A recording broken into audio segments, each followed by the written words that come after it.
Well, coffee, let me start with.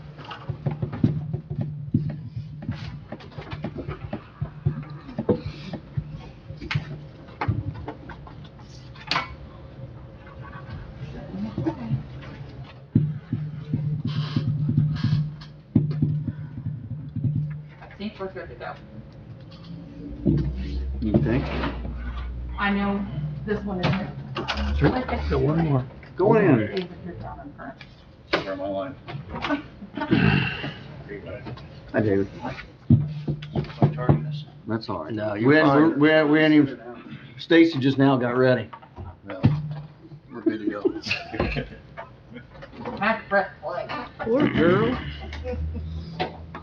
All right, I think it's time we call this July 14th Madison County Planning Commission meeting to order. If we could, John's gonna start us off with a prayer. Let's pray. Dear Lord, we just thank you for this day. We thank you for the many blessings that we have. Lord, we thank you for this great county that we live in. We thank you for all the freedoms that we have, Lord. We lift up all the people that help us to have those freedoms each and every day. Lord, protect them and guide them each day. Lord, lift us up as a board that we make good decisions for the county. This we ask in your name. Amen. All right, if everybody would stand for the pledge, please. I pledge allegiance to the flag of the United States of America and to the republic for which it stands, one nation, under God, indivisible, with liberty and justice for all.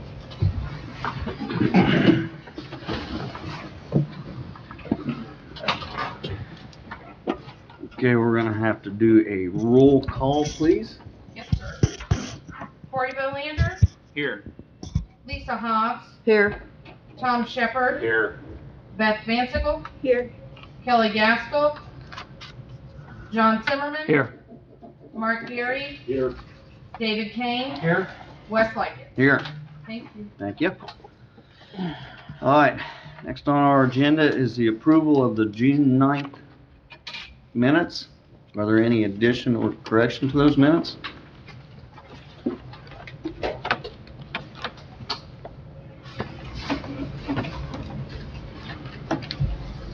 No, I have a motion to approve.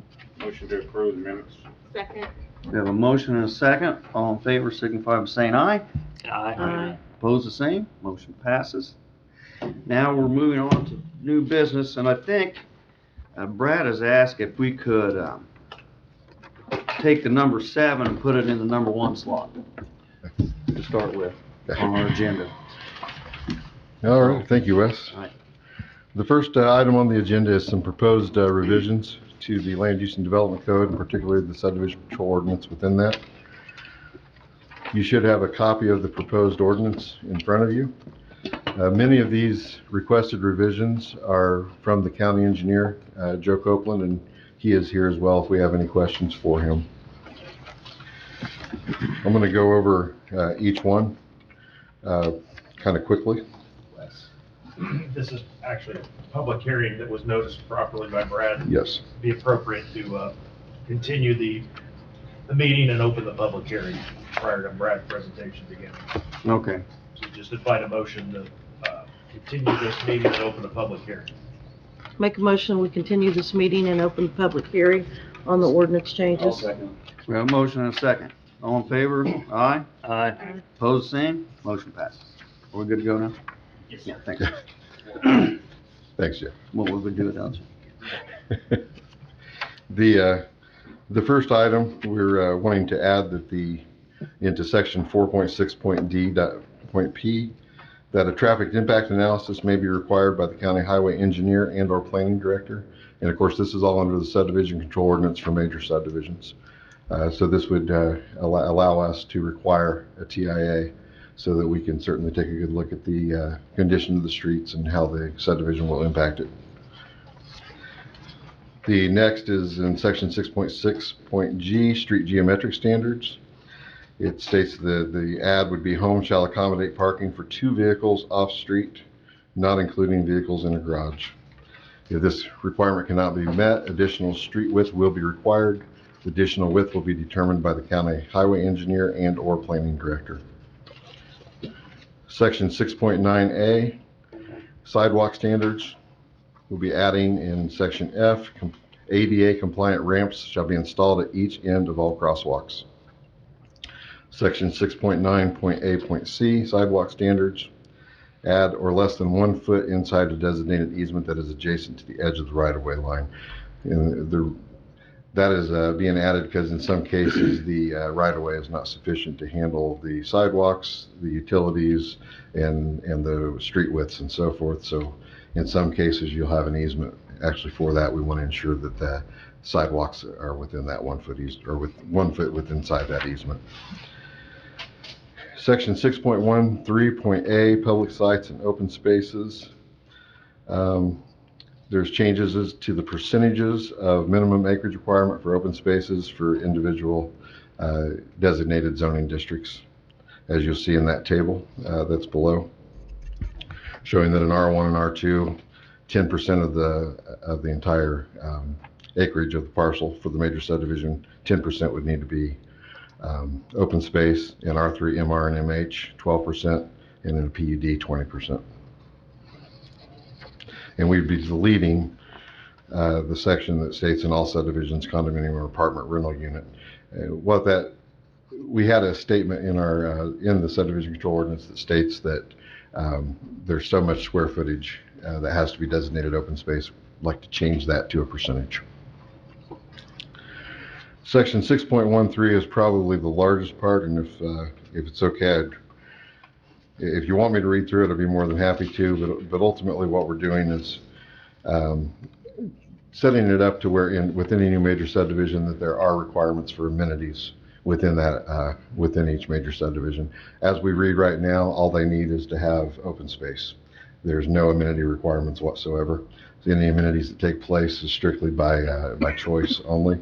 Lennar is fortunately going to be building a large pool house and a large building for different recreational types of activities for the individuals in the subdivision. Arbor Homes is only proposing gazebos and fire pits and so forth. This requirement gives each individual major subdivision that comes forth some opportunities on different ideas on things that they can utilize for amenities, but it does place that requirement there. And if you'd like me to go through that, I'd be more than happy to do that after we get through all of this. Section 6.20, covenant standards. We'll be adding that no sump pump drain or other drain shall outlet onto the street. In Section E, snow removal for the subdivision internal streets shall be the responsibility of the developer or homeowners association. In Section F, the maintenance of all irrigation or sprinkler systems installed in the right-of-way shall be the responsibility of the individual homeowner or developer. Madison County assumes no responsibility for maintenance or damage of any kind. In Section 7.3.F, detention ponds, we'll be adding the covenants must spell out who is responsible for maintenance. Section J, no trees shall be planted within 50 feet of any pipe outlet or the outlet for the pond. Section K, safety screens or animal guards are required on all pipes entering or leaving a pond and or lake and have a maximum opening of 4 inches to prevent children or animals from entering into structures. Section 7.5A, street standards. In Section C, I'd like to add commercial subdivisions shall follow the requirements for a collector road. Industrial subdivisions shall follow the requirements for an arterial road. And in Section 7.5.B, street standards, there's a table below that indicating the mixture type under paving requirements. So Section 7.6.A, curb and gutter standards. Stone shall be used for coarse aggregate will be added in Section F. 7.9.A, sidewalk standards. And we would like to add stone shall be used for coarse aggregate. The rest of the proposals are in the Appendix A for the detailed sheets. And I can't remember if I thought that I'd gotten you a copy of that at one point. I hope I did, but each individual sheet has to do with catch basins and inlets and what have you, and the county engineer has gone through and is proposing these changes to each of these. If you have any questions for me, I'd be more than happy to answer them. And again, Joe Copeland is here to answer any of the questions on the proposals that he's made. Good majority of these within this proposed ordinance are proposals that Joe has made with regard to our subdivision control ordinance. In these subdivisions, there's a lot of the detention ponds. I've already been driving around the new one, it's Yeah. pretty good size. How about liability on that? Is the county held anywhere liability for any kind of, say, drowning or any kind of accident within the pond? Generally not. I mean, the county could be named, absolutely, but it's not one that would cause me, famous last words, but I don't have concern with this asset. Would they go after the subdivision and all those guys first, I'm assuming? Property owners and. Property, yeah. But I mean, it could come back, because there's not gonna be any fence or anything like that around it, so I just didn't know how that was gonna be. Could we be sued? Absolutely. But the plaintiff in that case would have to make some credible showing that we were negligent and. Well, they're all over the county, they're all over the state. Right. And keep in mind, that's a two-edged sword. The requirements for those ponds has to do with the amount of stormwater release that takes place before the development and after the development. And if the pond is not in place, then you're going to see a much larger release of stormwater, which could cause extensive flooding. Sure. And in that case, the county again could be noticed in a lawsuit. So it's one of those things, you're trying to protect the property owners within the subdivision, and at the same time, it can come back to bite you.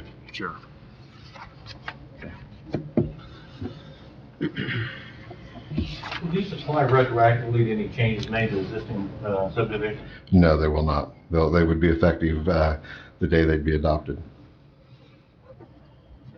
So any change? But they have to be published as well. Yeah. So it would be 30 days after the ordinance would be published in the newspaper, because that's that penalty clause. Yep. And that's after the commissioners approve. Right. Yep. But any future changes into an existing subdivision, these would not be applicable to those changes, right? Correct. For one that's already been applied for and approved.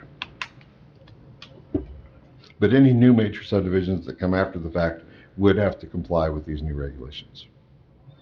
I guess what I'm trying to understand is if there, there are so many subdivisions now that they struggle with, among other things, water. And so if they make improvements to their detention basins or their sidewalks, none of this applies. Correct, because the major subdivision would have already been approved. I don't know that there's ever been an instance where a major subdivision has come back to try and make improvements to it. 'Cause if I'm understanding you correctly, I'm thinking of subdivisions that were put in the 1990s. They're not going to come back and make improvements to any kind of detention area because the developer has already sold out all of the lots and is no longer part of that. Any improvements that were to be made to that subdivision would need to be done by the county itself or the municipal jurisdiction over that subdivision. I have one more question. On the parking, on the first page there, you have 2 additional places on the street. Some subdivisions don't like you to park on the street for the whole night. Would they come back and? Which one was that again? That'd be the first one, on page 1, section 6.6G.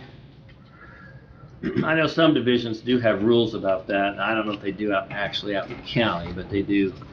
There's some in the state that do. What was? It says 2 additional. What was Two it? In the driveway, and then, but In if the you don't. driveway, but see, sometimes they don't like them to park there all night, like an overnight situation in the street. So if the ordinance of the subdivision would want that rule, then their rule would, It could supersede ours, absolutely. Exactly. Yeah, the covenants actually do supersede ours. Right, We're I not, thought they did. we're not permitted to consider any violations based on covenants. Covenants is completely by the homeowners association and they're separate from us. But yes, they can certainly make theirs more restrictive. Sure. I just didn't want them to get locked into something that Yeah. they wanted to change.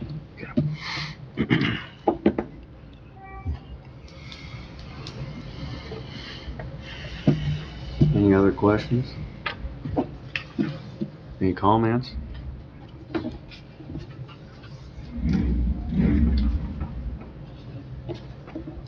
How does this comport with other things you're already working on, other changes? As far as, Weren't you working on a complete rewrite of I'm thinking of something else. I was thinking you were thinking, or you were working on a rewrite of the land use and development code. Is this it, or? oh no, that's going to come place after the, hopefully it's going to come place after the comprehensive plan is approved. Comprehensive plan has not been approved as of yet. It's been on the agenda a couple times for the county commissioners, but it has not been heard yet for approval. We cannot rewrite the land use and development code until we have a new comprehensive plan. So what we're hoping for is to, once that is approved, to get back in front of the Board of Commissioners and the County Council and seek funds to go forth with a new land use and development code, as well as implementing impact fees for new major subdivisions and also a new thoroughfare plan. All three take a considerable amount of time. If we do them together, hopefully we can get that process accomplished in 18 to 24 months once it's began.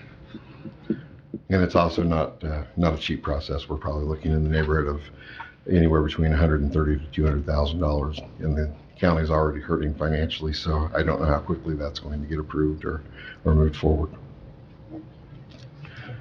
These are all changes that I would actually want to see in a new land use and development code. Brad, on the Summer Lake addition down there, if there's two cars parked on the street, you can't get around it.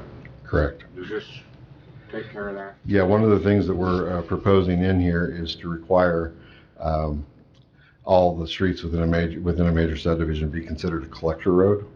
And as a collector road, the streets must be, I believe it's 36 feet per our ordinance, and that's from back of curb to back of curb. What's that out there? Out there is 26 feet, back of curb to back of curb. I know they have probably picking up their trash. Yep. Now, we have managed to get approvals to exceed that 26 feet, both with Lennar and with Arbor Homes. So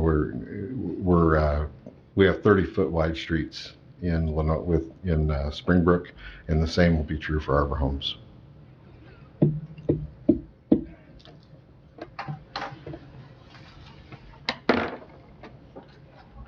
Does it make any consideration for the length of the driveway? It does not. A lot of that comes into play with the building setback requirements. The building setback requirements on a collector road are more excessive than they are on a local road. So by making it a collector road, the setbacks is increased 5 feet. So instead of being a 30-foot from right of way, it'll be 35 feet from right of way. Some of these additions, you go by the car sticking to the sidewalk. Yeah. So it indirectly affects it just by making that requirement, but it's still you're not looking at a massive change.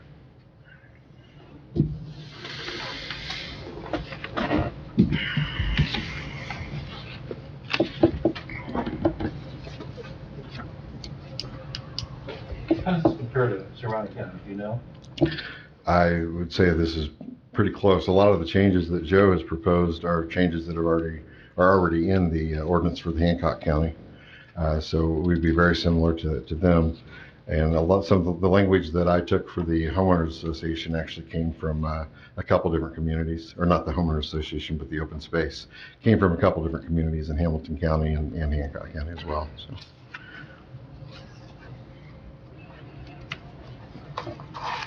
Say Hancock County would be pretty comparable to us. At least in this portion of it, yes.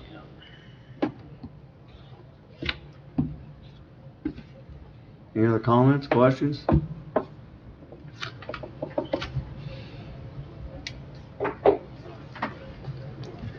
I make a motion to accept this.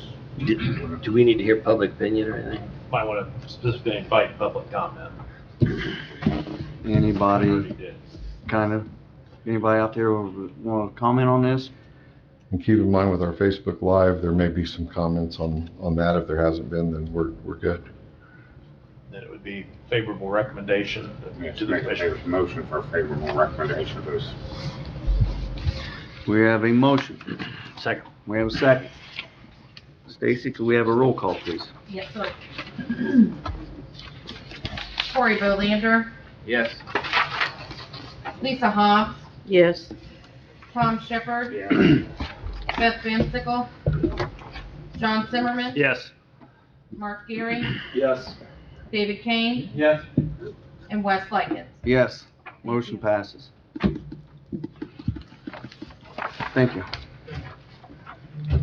Thank you. All right, the next item on the agenda, We need to change have to back. close the We public hearing. what do we gotta do now, Jeff? Make a motion that we open the Meeting, meeting, Yeah, reopen the. reopen the July 14th planning commission meeting. got a motion? Make a motion to We got- reopen it. No. You wanna No, read we it? already did. Second. We have a second? Yeah, we got a second now. All in favor, aye? Aye. Opposed, same. Motion passes. We're ready to continue with the meeting. All righty. First petition on the agenda is petition 2020-W-001. The address for this petition is 4815 North State Road 9. The owner is J. Jarvis Holdings LLC and the petitioner is Joshua Jarvis. The request is for a waiver from the public sewer and water requirement in the general commercial zone district. The notices were mailed out on or before July 3rd and the notices were correct. The property in question is the old Reynolds Farm Equipment Building on State Road 9. It's located on the west side of 9, approximately 1,000 feet south of 500 North. The property currently contains 4.433 acres, and there's actually two parcels within that are connected, that are adjacent to each other, that are owned by the same individual. And the intent is to sell off the cultivated land that sits to the west of the building and sell that to a farmer that's currently utilizing that.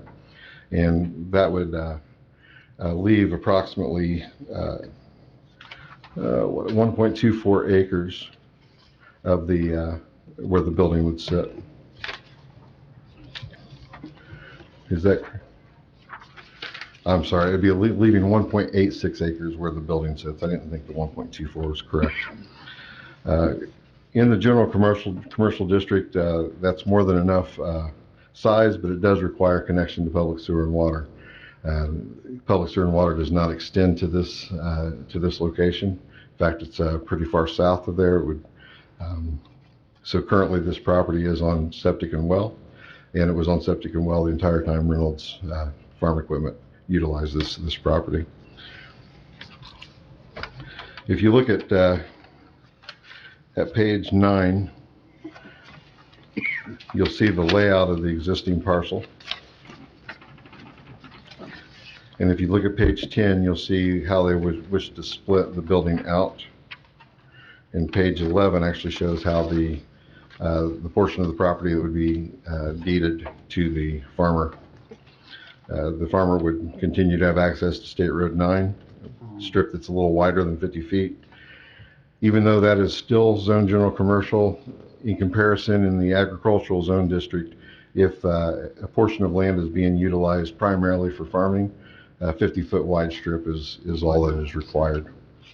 So they would be more meeting that in excess. What would they have to do there if it was going to become a building site at some time? In order for it to become for a house to be built there, Well, or just commercial, I guess I'm saying. actually the fact since it's zone general commercial, they would be allowed to put a business in there, but again, they would have to request a waiver from sewer and water since sewer and water does not extend to that location. I guess I was asking more about the access, the 50 foot. Is that enough for commercial though? It is not, but the farmer intends on having this rezoned. I've been in talks with him. He's hoping to get this reverted back to agricultural.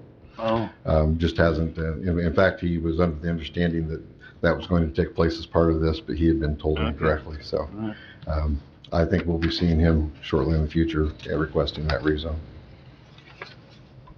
He has no intent of doing anything other than farm that location. Apparently he farms a lot of the ground around that. The, Mr. Jarvis does have a proposed business to go into this location. It's a logistics company. All of the supplies and trucks that's involved with this would be maintained within the building. There would be no outside parking for any of that or outdoor storage. It would all be maintained within that building. It would actually be, in my opinion, less intrusive than what Reynolds Farm Equipment was. The zoning around this particular property to the subject parcel is zoned general commercial that has a commercial and agricultural use.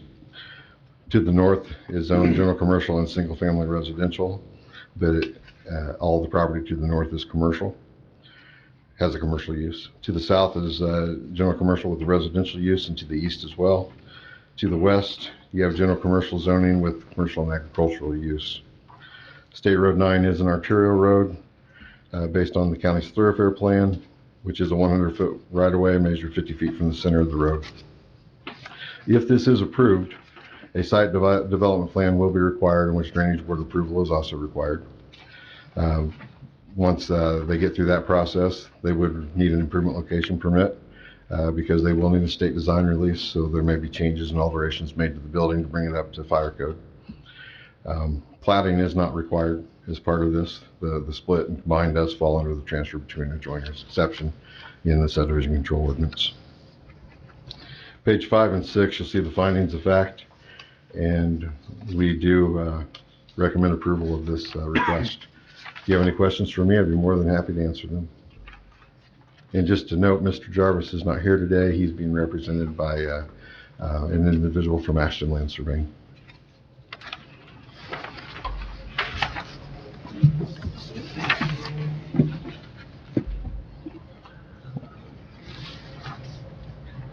To the north there, Brad, those are all commercial. You got marinades, you got, Correct.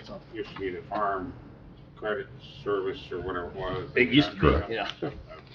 And they had actually proposed to tear down that building and put in a new farm credit.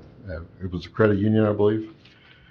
May Right not next have- to it. Well, they were both kind of in that area. but- Yeah, they had proposed to put in a new building there, but another site opened up that was that worked out better for them. So.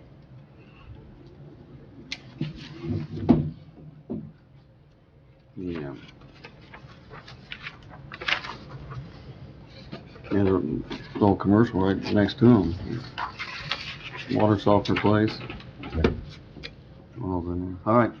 Any questions? Any comments? Yes, sir.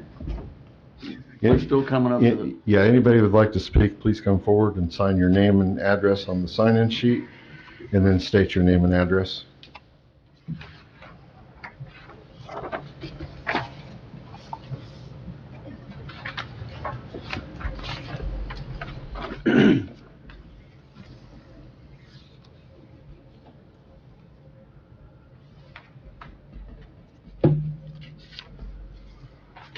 My name's Pete, just like on my shirt. Yeah.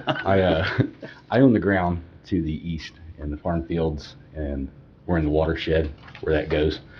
And I saw it in the paper. My concern is I'm going to have runoff in my ponds because I have several ponds that way. We already get the runoff that comes all the way back from up the creek, and just trying to make sure that when me and the kids and everybody fishes out there, we're not going to have anything floating in the pond other than bobbers. That was my concern. Our ground is agriculture only. It's not general commercial.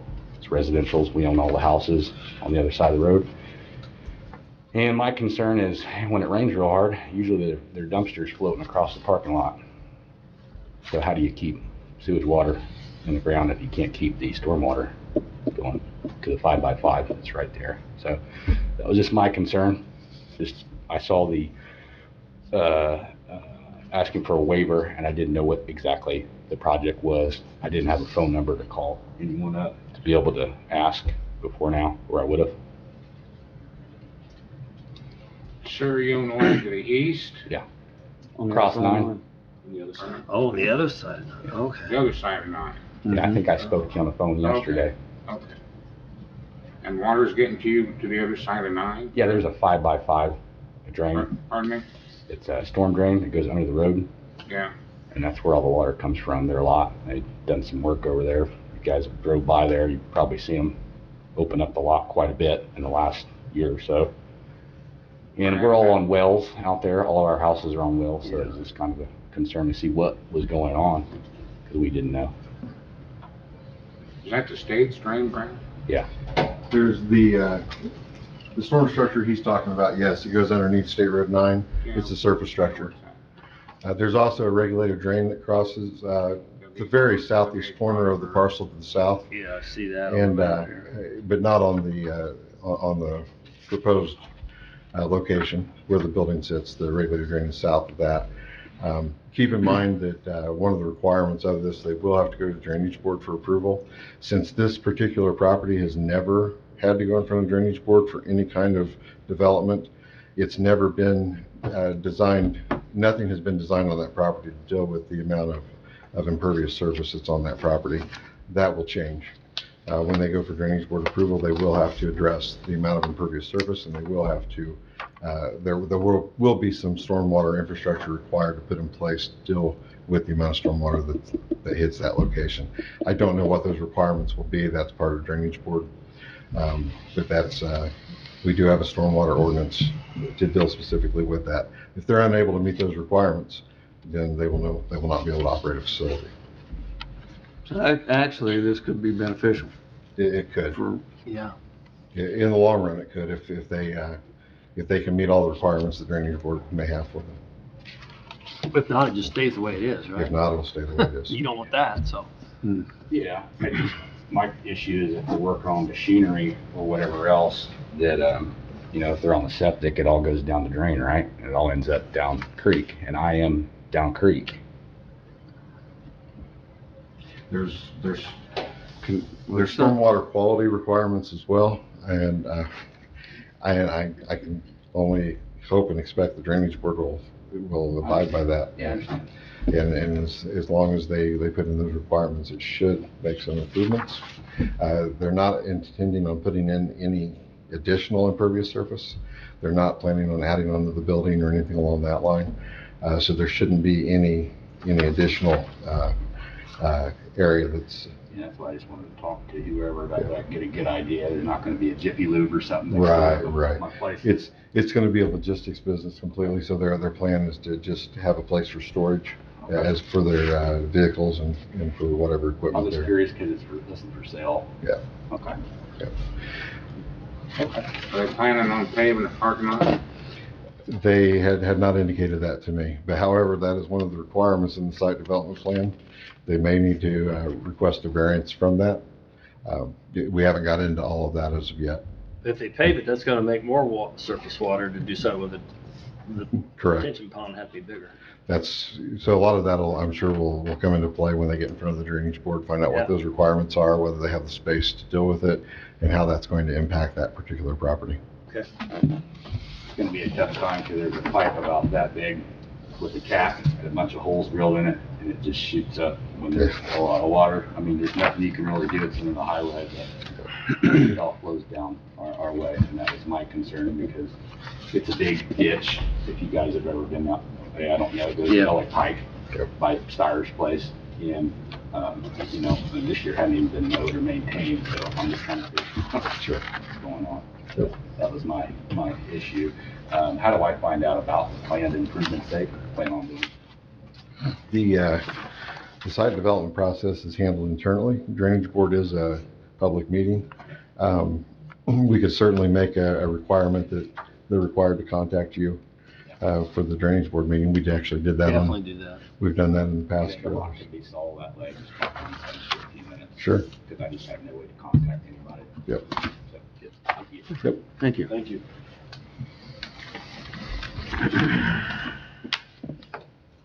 Any other comments? Any other questions from the board?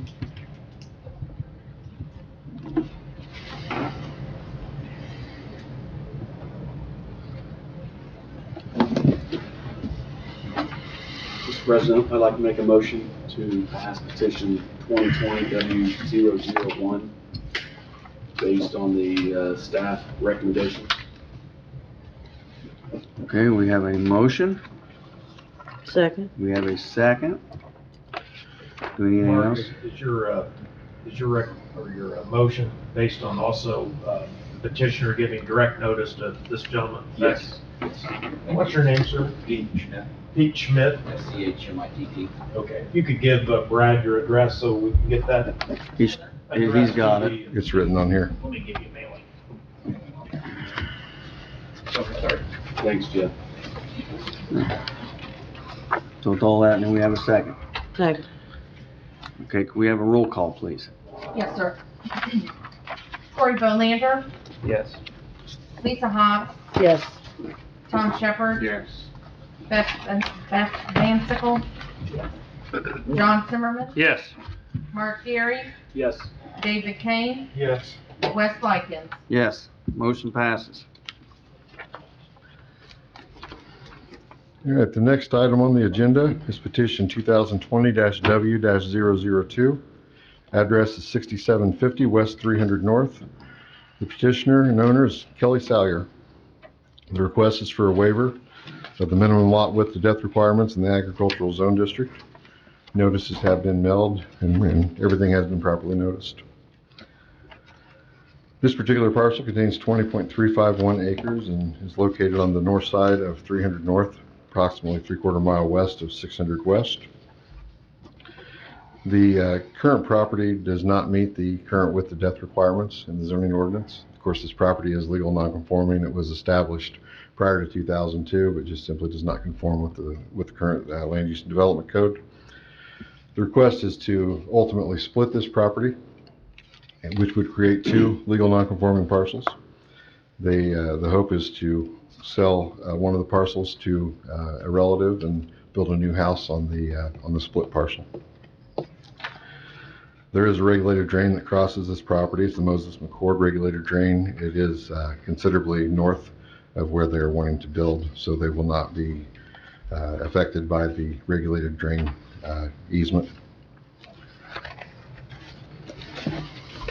The property is zoned agricultural, as noted, and all the properties north, south, east, and west are also agricultural, and all the properties in all directions all have an agricultural use. 300 North is considered a collector road, which has an 80-foot right-of-way, measured 40 feet from the center. On page 9,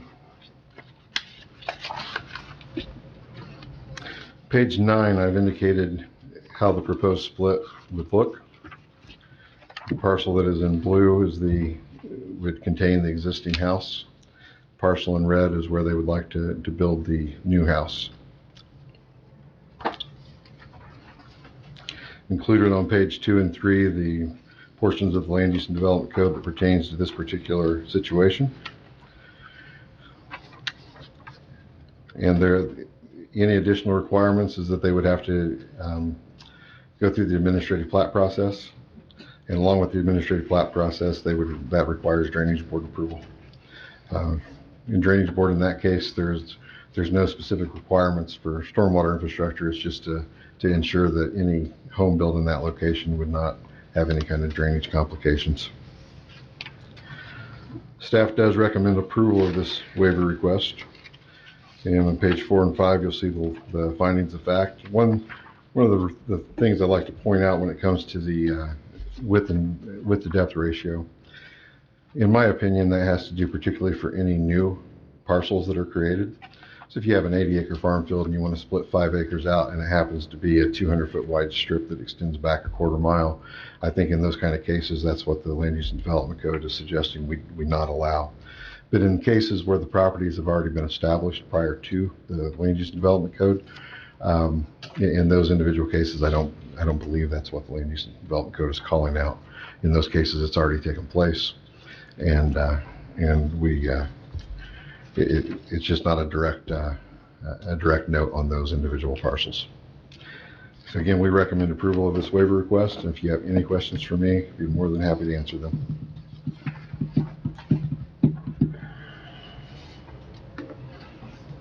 very last page right here where the star is that where the proposed? Yes.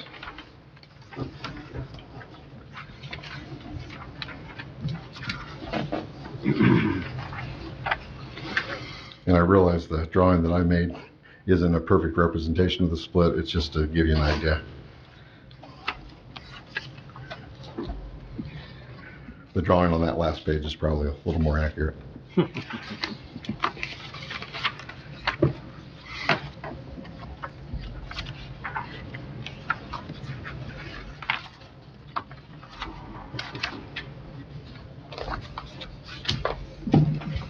Okay, any other questions? I'll just make a comment. All right.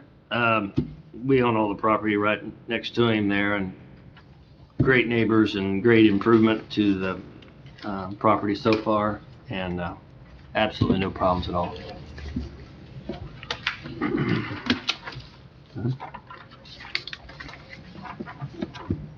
Anybody want to comment on this?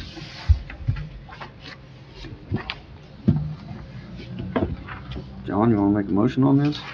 Yeah, I move that we pass petition 2020 W002 as according to the findings of the facts. Second. We have a motion and a second. Can we have a roll call, please? Yes, sir. Corey Belander, Yes. Lisa Hobbs, Yes. Tom Shepherd, Yes. Beth Van Sickle, John Zimmerman. Yes. Mark Geary, David Kane, Yes. Wes Lightfoot. Yes, motion passes. Good luck. Thank you. The next petition on the agenda is petition 2020-W-003. Location of this property is 9811 South 150 West. Before I get too far on this, the next petition 2020-W-004, these two are interrelated. So if it is okay, I'd like to talk on both of these in tandem, but we will need to vote on them separately. The 2020-W-003, the owner and petitioner is Dustin and Beth Heineman, and their request is a waiver from the minimum lot width to depth requirements in the agricultural zone district. Petition 2020-W-004 is actually adjacent to this parcel. The address is 1962 West 1000 South. Owner and petitioner is Diana Montgomery, and the same waiver request for the minimum lot width to depth requirements in the agricultural zone district. Both of these parcels are currently legal non-conforming parcels in the fact that they do not meet the current width to depth ratio requirements. What they're hoping to accomplish is to sell, Diana Montgomery is hoping to sell off a northern portion of her property and then sell that to the Heinemans, and then they would combine that in with their property. Once the transaction takes place, you will continue to have two legal non-conforming parcels. Diana Montgomery's would actually be a little more conforming. It'd be closer to meeting the width to depth ratio requirements, and the Heinemans also will be a little bit closer to meeting those requirements because they actually currently have two parcels. This would actually combine the two parcels that they currently own as well as the portion that they would be acquiring from Montgomery. And to give a better idea of how all of this will work out, trying to find what page my drawing's on.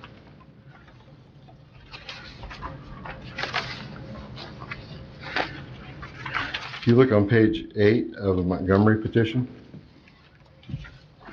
you see the layout of her property on page 8, and on page 9 we'll show you the portion in which they're wanting to split out of hers, and then page 10 shows the combine for the Heineman property.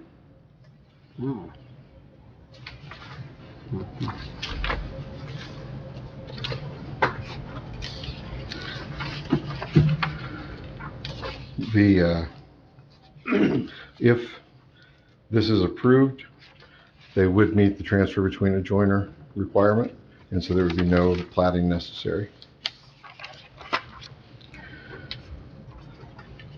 Since both of these are similar, you're going to have the same land use and development code um, articles indicated. And on page 3 of petition 2020 W003, you'll see the all the articles that are pertinent to this request. In this area, all the properties in all locations, north, south, east, west on both parcels is all zoned agricultural. And you'll see that between the two parcels that you're typically only seeing residential or agricultural use, in some cases both, on the parcels surrounding that. 150 West is defined as a local road, and so is 1000 South, which, and in that situation, the right-of-way is 60 feet, measured 30 feet from center line of road. On page 4 and 5 of 2020-W003, you'll see the findings of fact. And on page 4 or 5 of 004, or actually just page 4 of 004, same thing. If you have any questions for me, I'd be more than happy to answer them. And one quick note, same thing I said at the end of the last petition holds true for this. Since these are both legal non-conforming parcels, these parcels were established prior to the Land Use and Development Code 2002. And again, it's my opinion that the width-to-depth ratio requirement does not necessarily apply to pre-existing parcels. It's primarily for new parcels. This seems pretty easy to me. Yeah. Any questions? Yeah, Brad, I think you told me this before, but I'm not sure. The length and width requirement. Yeah. What is it? The depth of the I property. know what it is, but I don't know what it actually is that we need. You want to know what the reasoning is behind it? No. Uh. I want to know what Oh, the width okay. and requirement actually is. The depth cannot be more than 3.5 times the width of the property. So if you have a 100-foot wide property, it cannot be deeper than 350 feet. And if it is, then it does not meet that requirement. Is there a requirement for the width on the road? There is. There is. There is a minimum width requirement. How much, what is that? It's different by zoning district. In the agricultural zoning district, if I remember, I can pull it up in the book. I'd rather pull it up and No, tell you I'll talk to you later, incorrectly. man. I just wanted to know.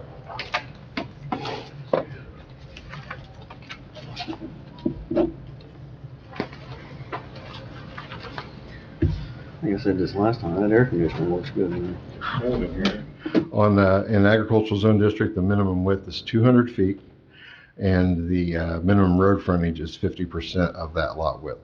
So you only need 100 feet of road frontage, but your lot has to be at least 200 feet wide.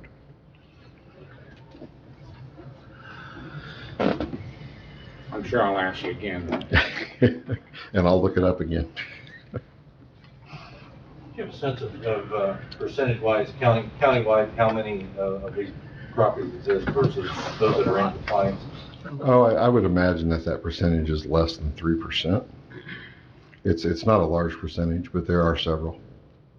And keep in mind, there's roughly 45,000 parcels in our jurisdiction in Madison County. There's a total of about 85,000 for the whole county.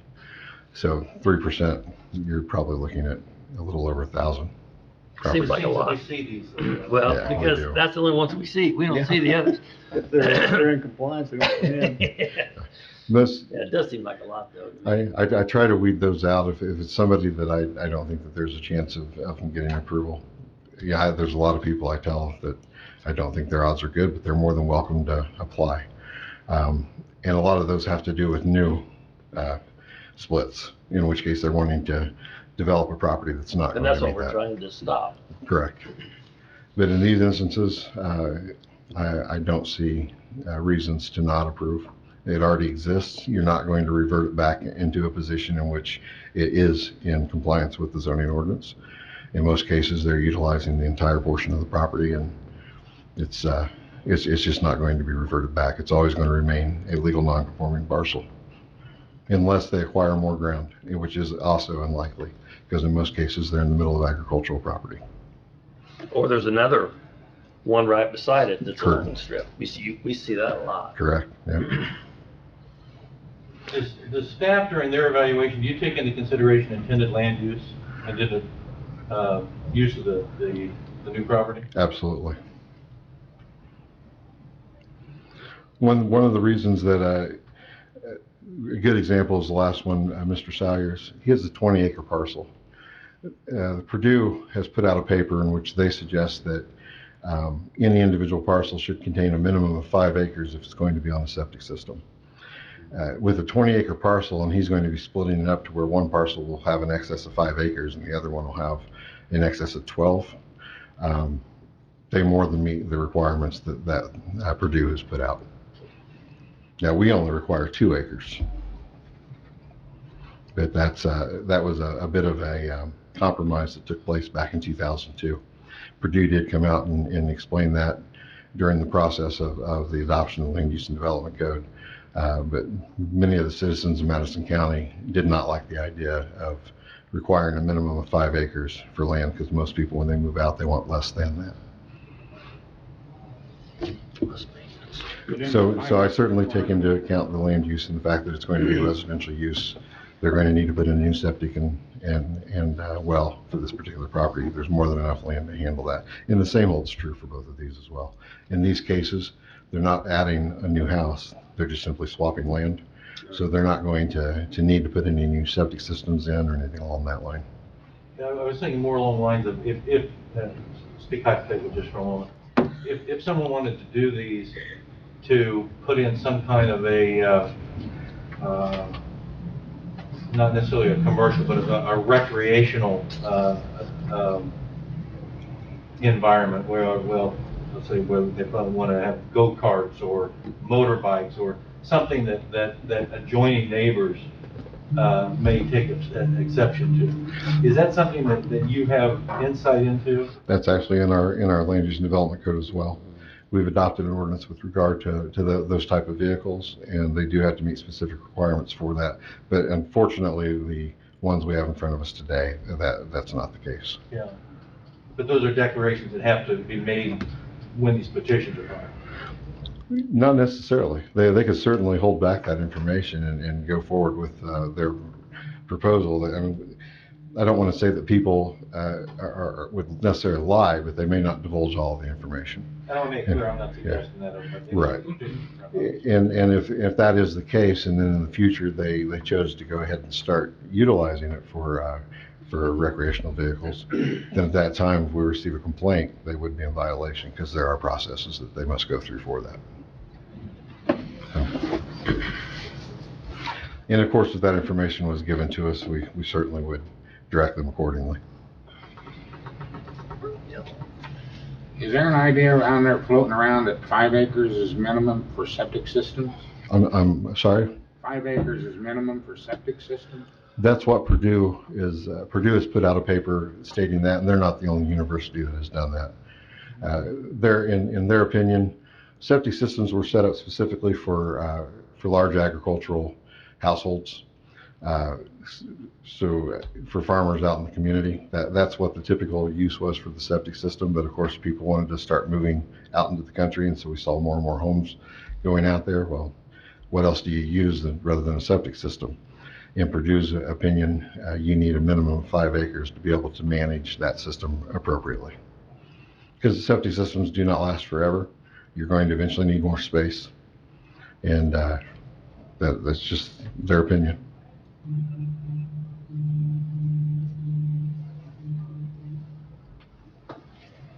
Any other questions or comments? Anybody out there would like to speak on this? Questions, comments?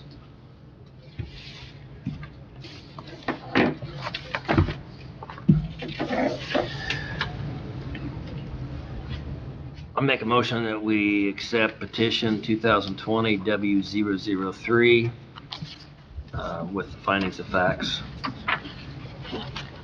Accepting the findings of facts. We have a motion. Second. We have a second. Can we have a roll call, please? Yes, sir. Corey Bolander, Yes. Lisa Hobbs, Yes. Tom Shepherd, Yes. Beth Van Sickle. Yeah. John Zimmerman. Yes. Mark Fury, Yes. David Kane, Yeah. Wes Luckett. Yes. Thank you. Motion passes. Do you have any questions or comments on 005? Four. Four. I think I put them both away. Yeah. 004. Any questions or comments? Anybody out there like to speak on that?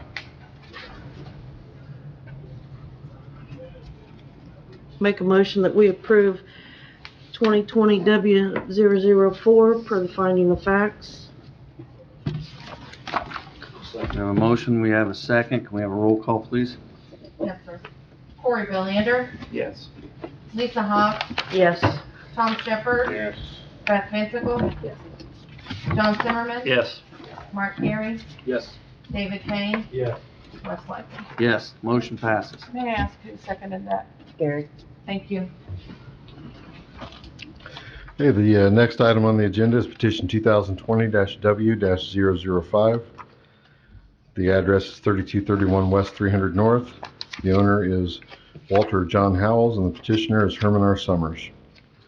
The request is a waiver of the minimum lot width depth requirements in the Conservation Residential Zone District. Notices were mailed and placed accordingly.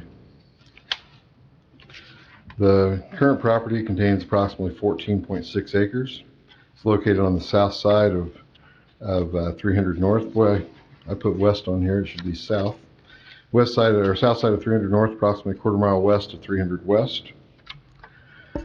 The request is to split out a portion of the property, and the portion that's south of the split is where the cultivated field is located at, and they would like to sell that to their neighbor, and then their neighbor intends on doing an administrative plat to work with that particular parcel. Won't that be landlocked though?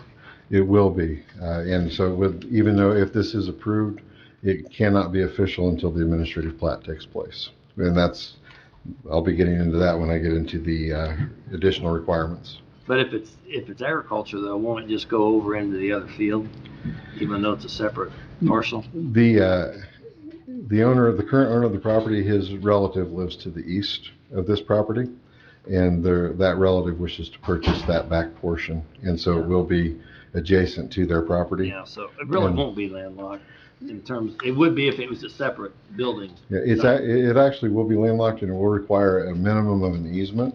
But our requirements don't allow just an easement. They would have to have a waiver for the easement to work. But through the administrative plat process, they can establish a private road.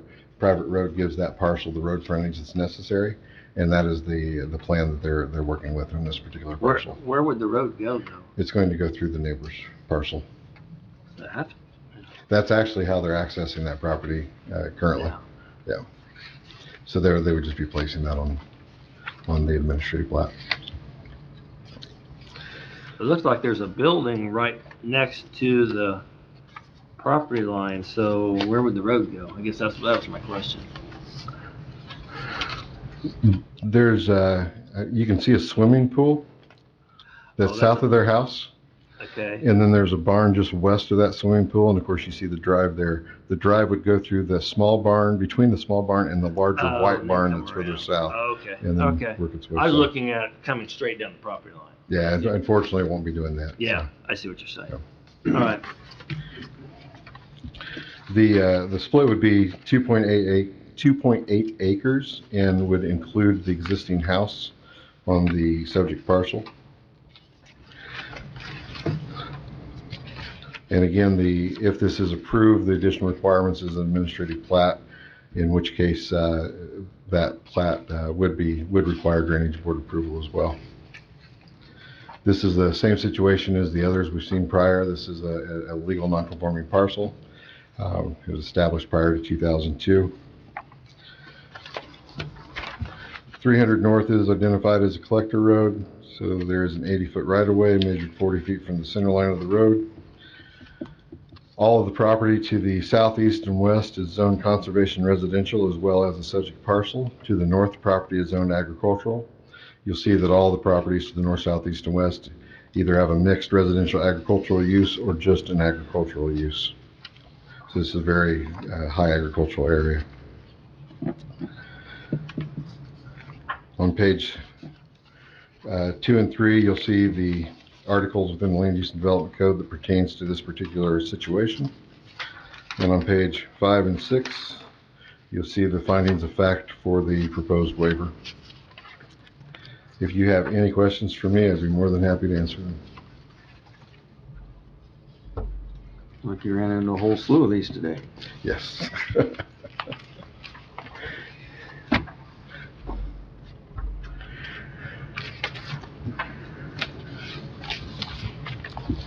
Okay, does the board have any questions? By,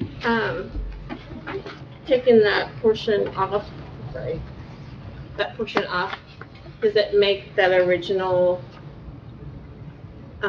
track more compliant? Or no, or? Yes, the 2.8 acres will bring that more into compliance with regard to the width to depth ratio.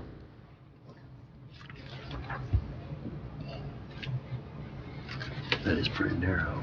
Mm-hmm. What is the width of that? That, I don't remember seeing drawing on that, do we? Conservation residential has a different minimum width, and it does meet the width requirements. It does? Yes.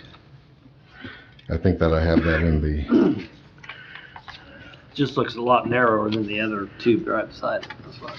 Yeah, it is. 3, actually, I guess. Maybe that first one looks like there's a line around the house down there too. Yeah.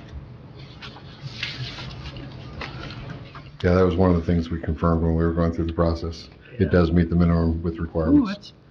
that's close. Anybody in the audience want to speak on this?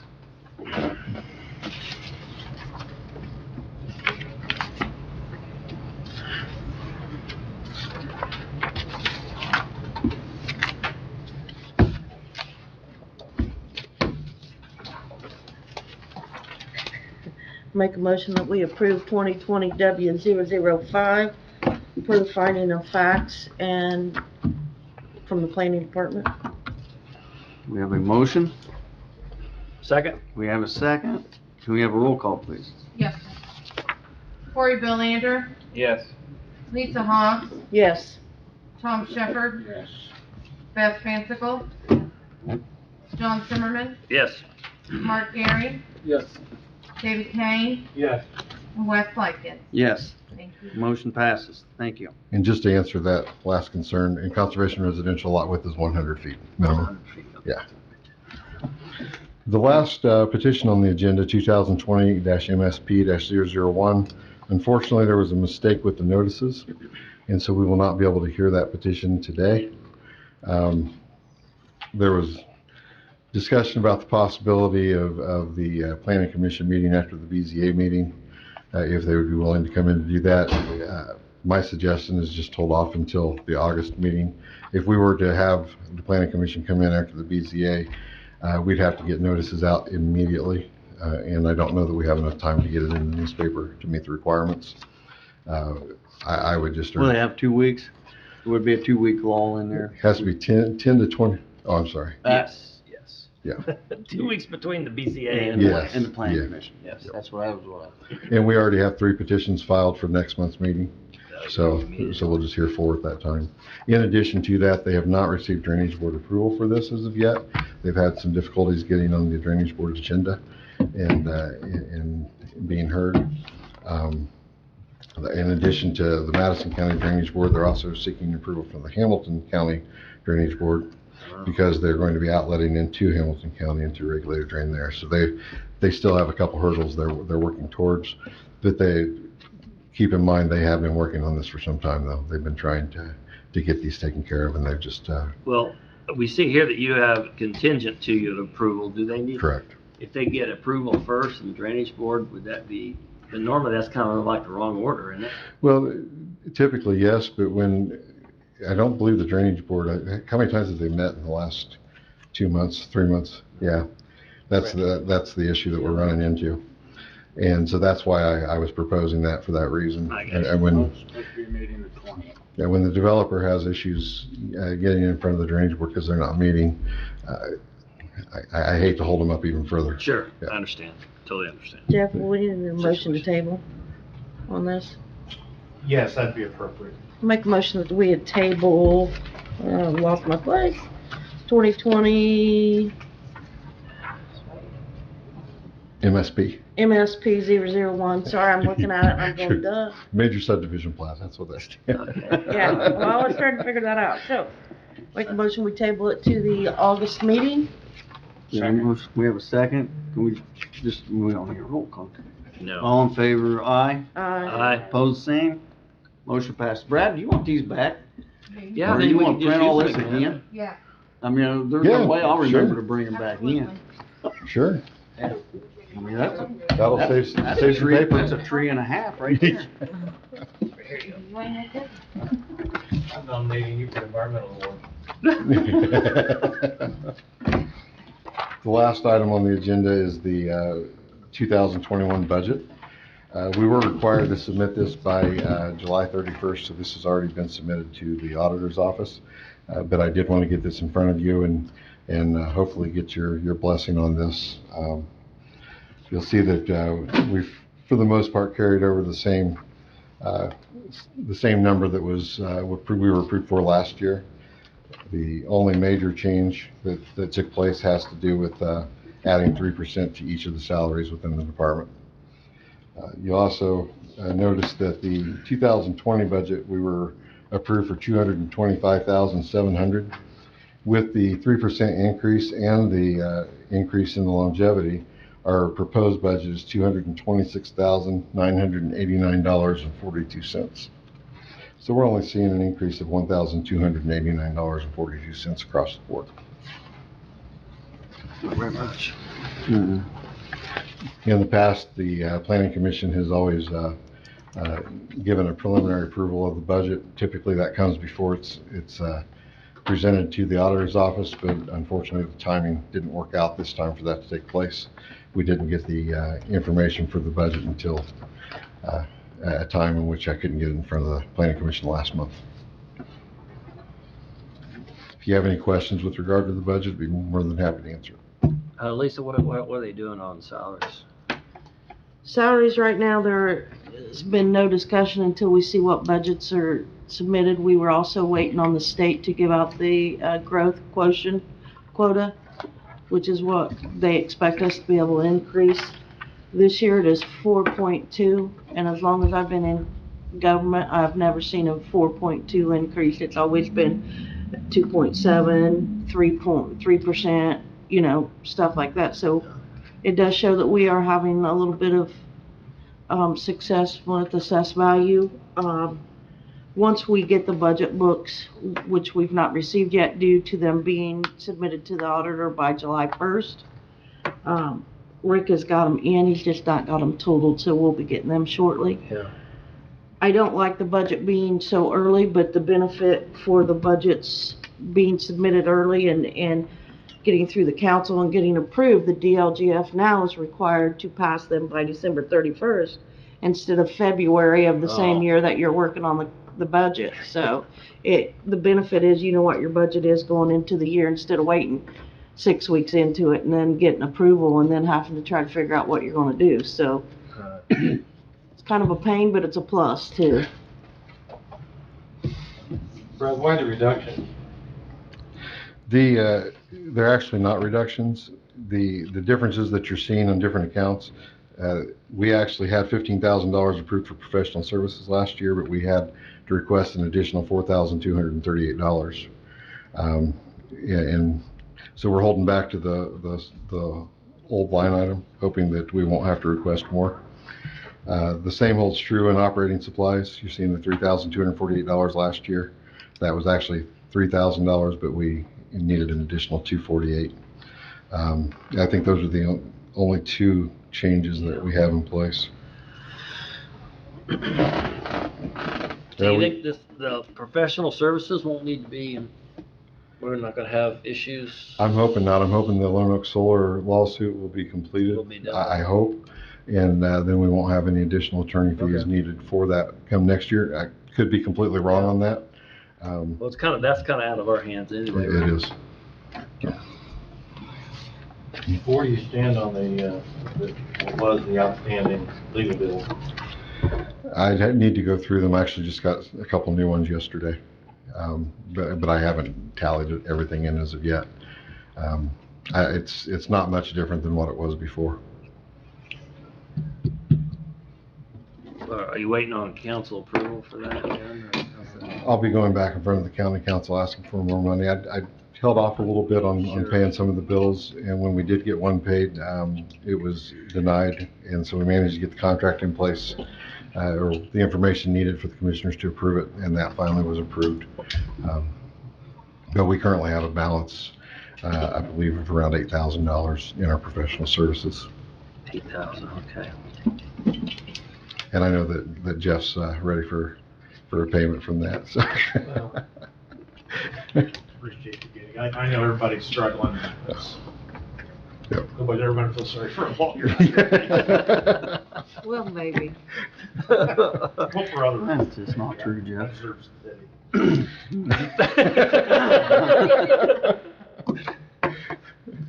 day. Be sure that gets in the minutes with you.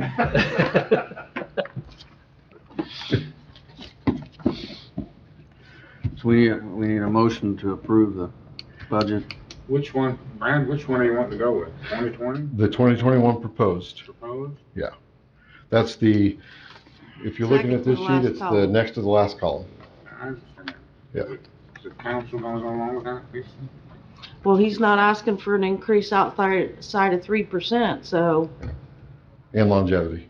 and, right, in the Yeah. longevity, yeah, I mean, You like his chances, don't you? yeah, I think they're basically gonna revert you back to the 2020 budget. That's just my opinion, and I'm only one of 7.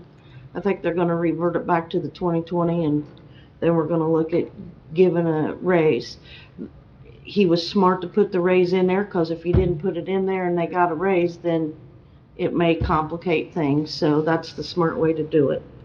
So, that being said, I make a motion that we approve the presented 2021 budget. Second. Motion, we have a second. All in favor? Aye. Aye. Opposed, same. Thank you. Motion passes. Thanks, Brad. Any other business? Just a couple things I'd like to bring up. Last month's meeting, we had, we were discussing some of the documents I was trying to get that we were gonna have to pay for to utilize them. And I hate that I don't have the young woman's name, but there was a young woman that was watching the meeting. She was a Ball State student. She reached out to me. The email was upstairs when I got done with the meeting. She stated that she could get those documents for me, and she has. So we don't have a need to pay for any of those documents, which I was really appreciative of that.